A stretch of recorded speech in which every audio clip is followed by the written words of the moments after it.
Alrighty, welcome back everyone, I'm Blaze here. Today's video, I want to give a bunch of tips as to better play EverQuest. Some of these are points that I've already made videos about, but I want to make a big compilation of it. So this video is going to be tips 1 through 10, and then I'll have another video out, which will be tips 11 through 20. So the first tip that I want to share is a strafe running technique. So let me click off silos.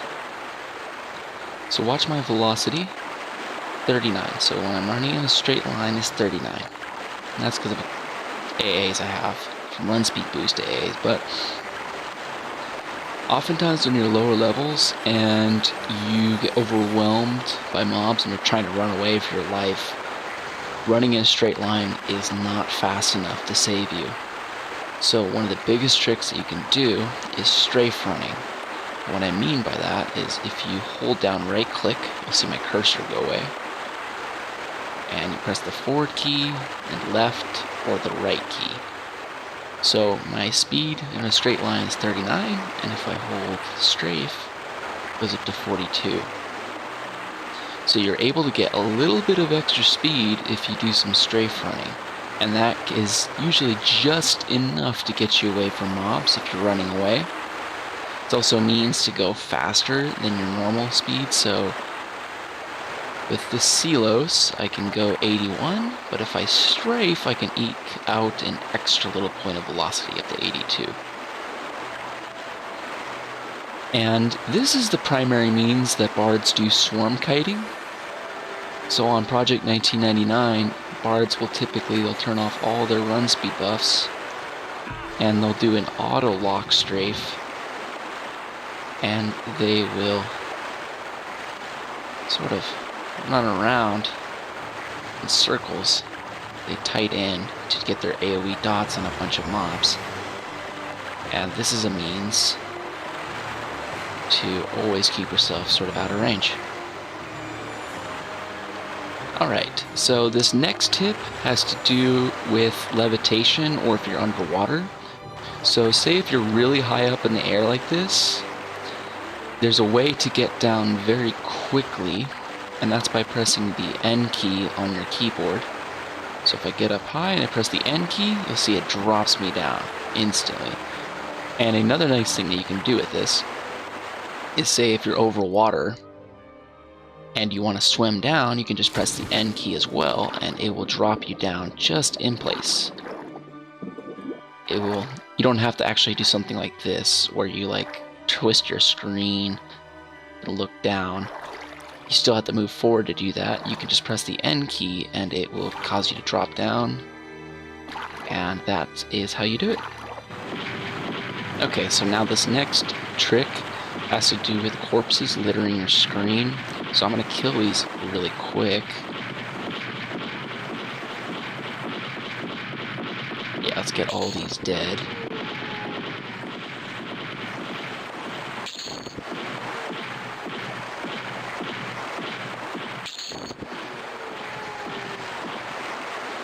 And I'll just throw some dots to finish you off.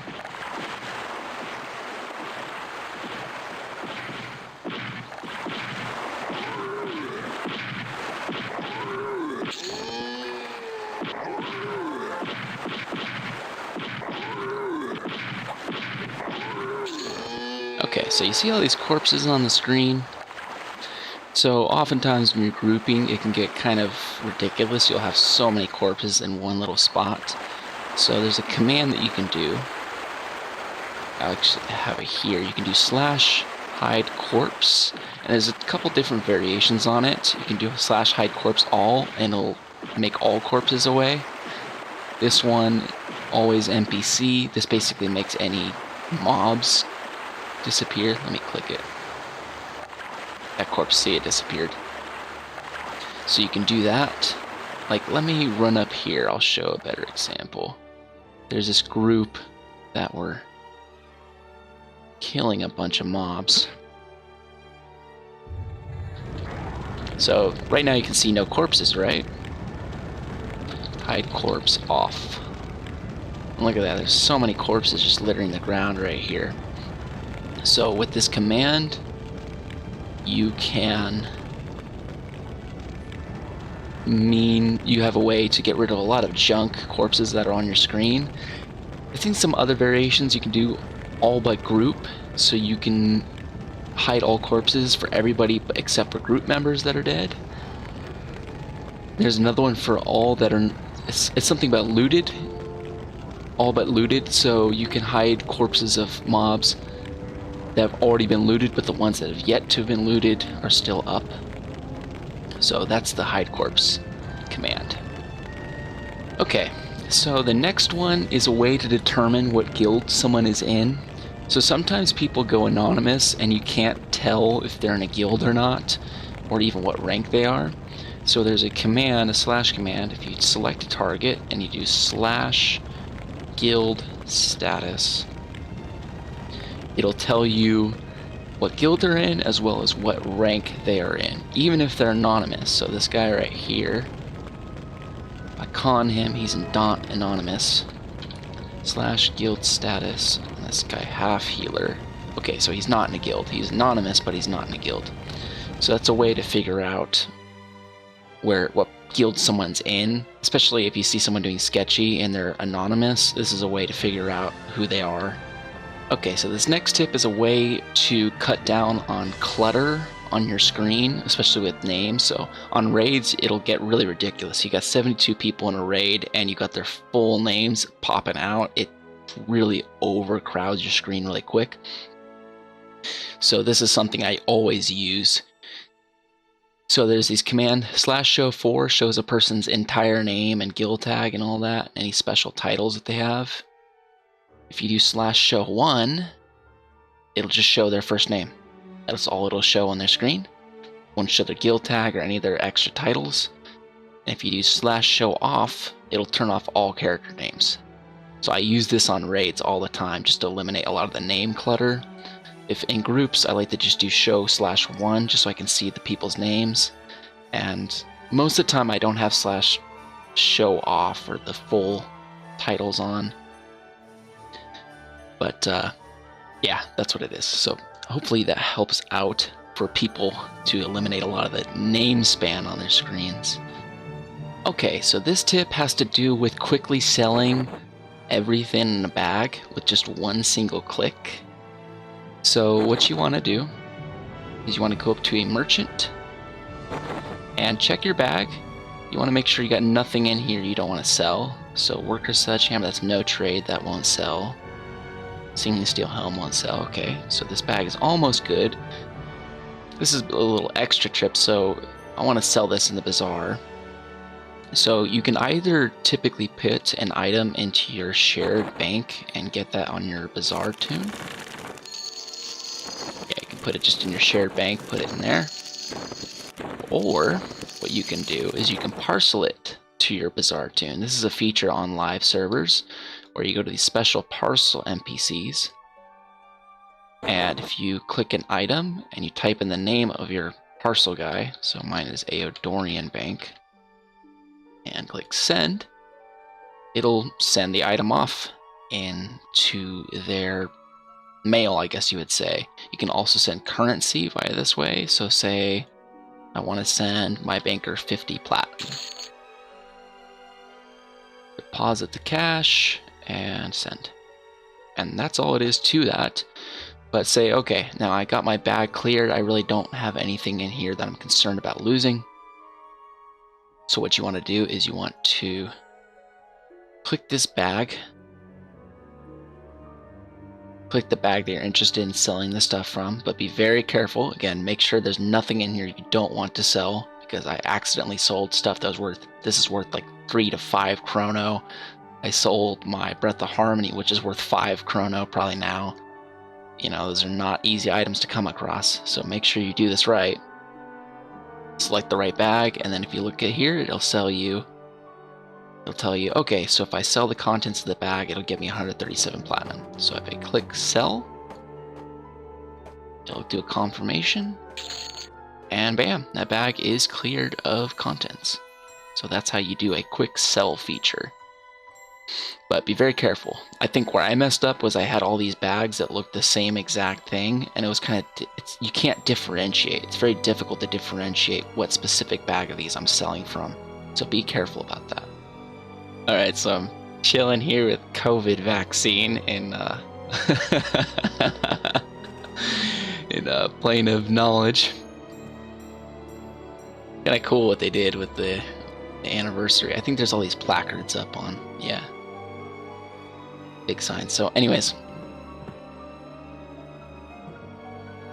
this trick has to do with corpse dragging. I won't have any footage of this in this portion, but the macros are functional. So normally people, the way that they would drag a corpse is they'd have to spam this little macro /corpse.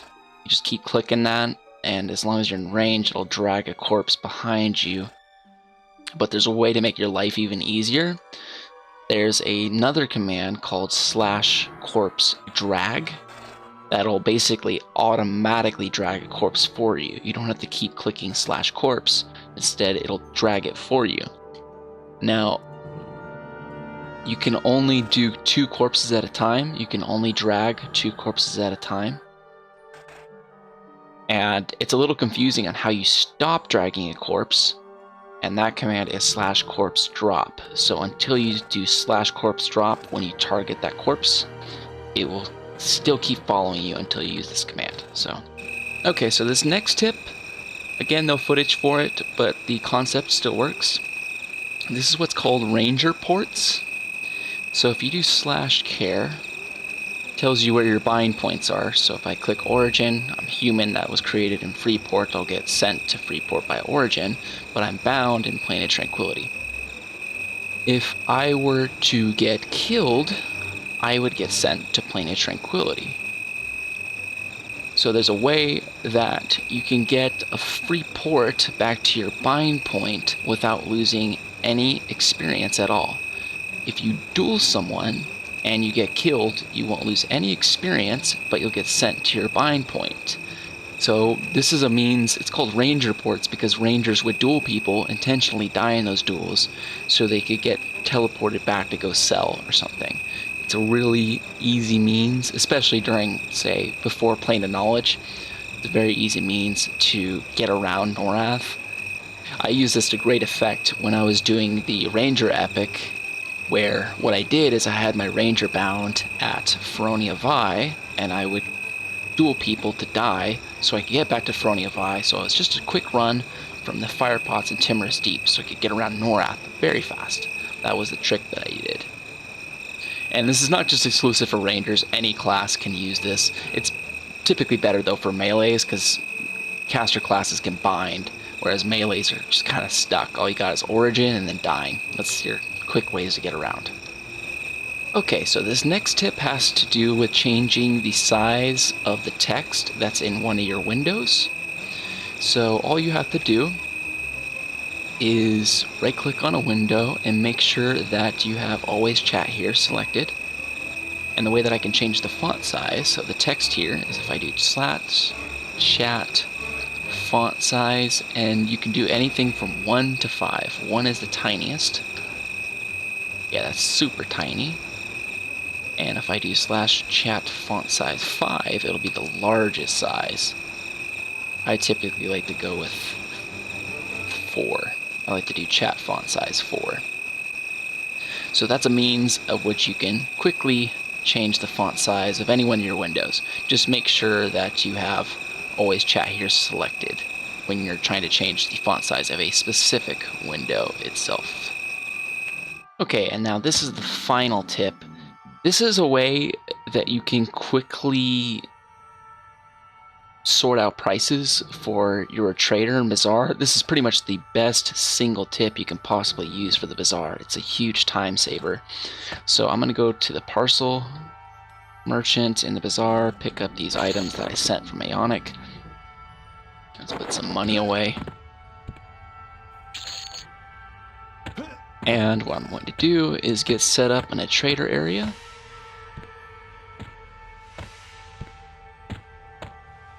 This is good. And do /trader.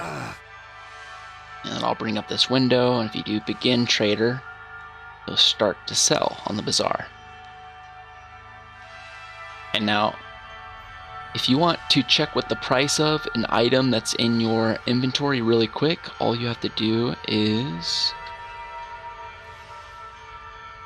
to hold down Control, Shift, and then do a left click on an item. Control, Shift, and left click. And that will auto-fill out the item name section in the Bazaar thing. So I'll set this at 15 platinum. And add it. There we go. So if you were going to do this the previous way, say Dwarven Ringmail Tunic, it's a lot slower. Dwarven Ringmail Tunic. Took me a couple seconds to type out. As opposed to just Control, Shift, left click, and it autofills the name right there. So that's a very, very quick and the best single Bazaar trick that you can possibly do. So that's all for this video. Thank you guys for watching. I'll see you in the next one.